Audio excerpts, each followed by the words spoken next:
balik lagi Jendas Corner. Aku nggak betul-betul pergi. Aku masih sayang sama dia. Om Ded. Ya ini di Jendas Corner kau boleh nanya-nanya, pertanyaannya udah ada di sini. Jadi kau aja Berarti yang nggak nanya. nanya-nanya dong aku, baca pertanyaan. Ya baca pertanyaan lah, terserah kau. Bang, bedanya ghosting sama gosong apa sih? Ghosting itu kan tadi udah dijelasin tuh ya, menghilang tanpa pesan. Ada juga yang bilang tadi kesurupan. Gosong itu kan makanan gak ada hubungannya, beda semua. Bang, apa bener haters itu mulutnya ember? Embernya bisa buat mandi gak bang? Ini lagi mulut ember. Mulut ember itu cuma istilah loh. Ada banyak istilah yang berhubungan dengan anggota tubuh. Muka tembok, emangnya bisa dicoret-coret mukanya? Bisa, Mata. Pak. Bisa, mau Iya coba? tapi bukan coret-coret tembok Om Deddy. Oh, ya. Ya mata keranjang nggak bisa dipakai buat belanja. Kan nggak ada, itu cuma anggota tubuh aja. Mata kaki nggak bisa ngelihat, itu cuma istilah aja, nggak ada hubungannya. Embernya bisa dipakai buat mandi. Gajah mandinya pakai apa? Gajah mandinya pakai air. Mandinya lewat mana? Bisa berendam. Beda, gajah pakai hidung. Kalah mau Emang nggak bisa ngelawan anak ini loh. Gajah pakai hidung. Iya, Oh. iya. Persoalannya hidung kita tidak bisa hidung gajah Om Deddy, nggak bisa. Orang ngomong. saya ngomongin gajah. Aja yang ditanya. Dan ini lagi nggak ngomongin mulut gajah. Tahu dari mana Anda gajah nggak punya haters? Tahu dari mana? Ayo jawab sekarang. Tidak ada haters gajah. Ada. Gak ada. Ini kenapa sih aku semuanya lawanku semua loh. Satu kawan kayak gitu loh. Ini gimana sih tim kreatifnya? Jangan semuanya lawan aku lah. Ini namanya Jenda versus the world. Udah nggak jelasnya. Gak apa sini aja deh. Nanti kamu Iya. ikut-ikutan Emang? emosi kalau sama Bang Jenda.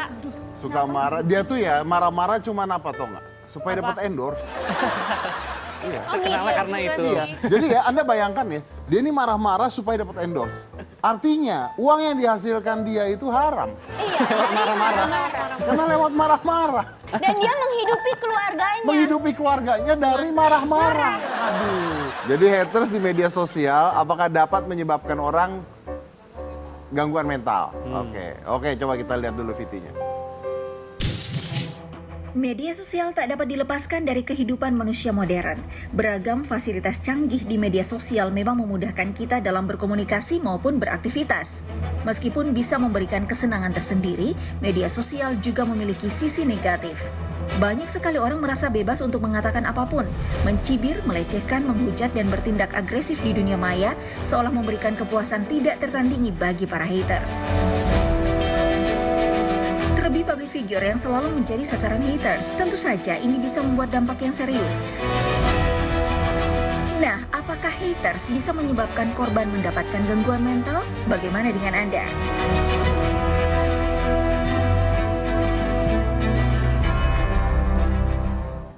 Oke. Tadi ada foto Devano, kenapa itu? Kenapa? Kamu hatersnya banyak. Enggak. Masalah nyokap. Iya. Nyokap hatersnya banyak. Ya enggak sih, cuman aku juga nggak nyalahin ibu aja gitu. Cuman secara nggak langsung ternyata aku juga kayak ngerasain yang nggak enak dalam diri aku aja gitu. Kayak aku jadi cenderung malu, jadi cenderung takut, gampang down. Yang aku obrolin di sosial media, apa yang aku kasih tahu jadi buat rame gitu, itu hasil lampiasan aku aja gitu. Oh sorry, oke. I really do not follow the news ya. Jadi gue sih pengen nanya. Maksudnya nyokap lu itu di hate orang gara-gara? Kebanyakan orang tuh tahu Isdalia nyinyir lah, tukang nyinyir, terus kayak banyak kayak kontranya gitu. Cuman yang aku rasain adalah kayak omongan dari orang banyak gitu tentang ibu aku dan itu tertuju kepada aku juga gitu kayak. Kenapa jadi ke kamu? I don't know, makanya kayak mereka selalu bilang kayak, lo gimana sih sebagai anak gak pernah ngasih tau ibu lo apa, sampah banget lo, kayak ya kayak hal-hal yang kayak gitu lah yang bikin aku ternyata kayak ngerasa down, ngerasa kayak I got it. ya malu aja gitu, apalagi aku masih 17-16 tahun yang pengen punya masa depan lah gitu Om. Oke. Jadi ketika aku sekolah, ketika aku kayak ketemu orang banyak, komunikasi sama orang itu aku ngerasa kayak ya gak bisa aja gitu, kayak malu, takut gitu. Oke. Do you talk to your mom about Yes, this? pada akhirnya aku ngomong, karena aku sebelumnya bukan tipikal orang yang ngomong, apa tuh ngomong sama orang tua gitu, aku selalu pendem. Karena aku juga nggak mau ngebebani juga atas apa yang aku luapin gitu. Karena aku selalu respect sama apa pekerjaan orang tua aku gitu. Tapi pada akhirnya aku langsung posting hasil notes yang udah aku tulis aja di sosial media, di Instagram, dan ternyata rame. Dan aku langsung dikasih tahu sama mama papa, langsung diobrolin. Oke, Devano, remind me what do you post? Postingnya apa? Intinya aja apa? Curhatan soal aku sih yang kayak aku jadi gampang capek, jadi gampang takut, jadi apa ya, ngerasa kayak nggak bisa aja gitu, kayak berdiri tegar lagi gitu. Itu sih sebenarnya. Karena omongan orang? Karena omongan orang. Saya ngerti sih maksudnya Devano, gue ngerti sih. Tapi mungkin ada beberapa hal kali ya buat penonton juga gitu. Pertama, misalnya orang tua dan anak, misalnya orang tuanya adalah penjahat gitu, misalnya ya. Itu kan sebenarnya kepribadian yang berbeda dengan kepribadian si anak ya. Kadang-kadang netizen tuh susah membedakan hal tersebut kan. Yeah. Kalau misalnya Isdalia dibilang nyinyir, anggapnya anaknya juga ikut bertanggung jawab. Harusnya kebalik, harusnya dilihatnya itu adalah dilihat Devanonya menurut gua. Betul.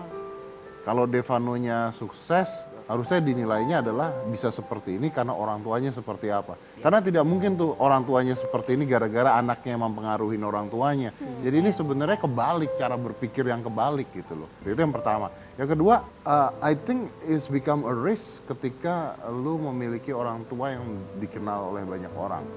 Ya kan, pasti ada aja lah masalah-masalah seperti itu, pasti ada aja lah. Anak gue juga ngalamin hal seperti itu ketika ibunya kemarin mau menikah dan sebagainya. Aska did exactly the same thing, dia nulis juga di Instagram. Ketika gue baca, gue bilang, as long kamu nggak ngatain mama kamu, as long kamu masih sopan, it's up to you. Tapi kalau gue boleh ngasih saran, why don't you just focus to what you want to do? Iya, aku selalu fokus ya Om. Cuman entah kenapa orang-orang selalu ngait-ngaitin dengan hal yang itu. Jadi kayak ngebuat apa ya, aku ngeluarin album kayak selalu terkecoh sama apa yang ibuku buat gitu, di media. Jadi orang-orang kayak nggak fokus sama apa yang aku buat, tapi lebih fokus ke apa yang lagi rame gitu. Itu yang buat aku sakit hati. Kalau itu nggak perlu orang-orang. Kalau itu memang netizen kita kebanyakan memang nggak peduli dengan karya. Yeah. Kebanyakan pedulinya dengan gosip. Makanya akhirnya orang-orang lebih suka membuat gosip dibandingkan karya. Yes.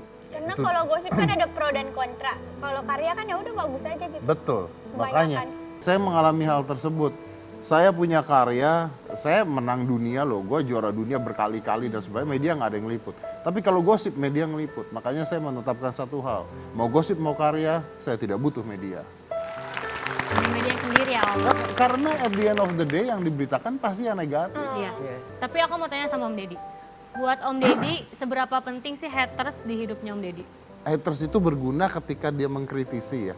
Tapi kalau udah makanya saya nggak setuju dengan adanya itu tuh yang katanya netizen kita paling buruk di Asia Tenggara. Saya tidak setuju karena netizen kita itu adalah orang-orang paling peka.